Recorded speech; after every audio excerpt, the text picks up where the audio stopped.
Iniimbestigahan ng mga otoridad ang pagkamatay ng isang tao sa Nevada, USA habang ipinagdiriwang ang taunang Burning Man Festival. Hindi na nagbigay ng karagdagang detalye ang Pershing County Sheriff's Office. Gayunman, sinabing ipinagbigay alam na nila ang pangyayari sa pamilya ng namatay ayon sa pahayag.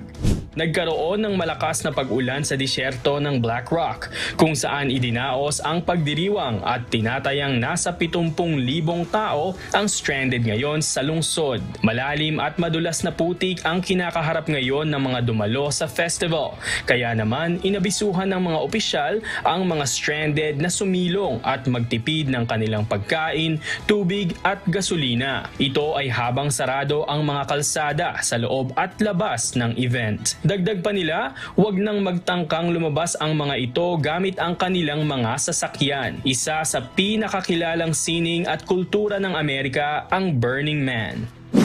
Naipagbigay alam na kay US President Joe Biden ang insidente sa Burning Man. Nakamonitor din ang administration officials sa sitwasyon at nakikipag-ugnayan sa state at local officials. Justin Masakayan, UNTV News and Rescue. Diyos ang aming sandigan, serbisyo publiko ang aming pinahahalagahan.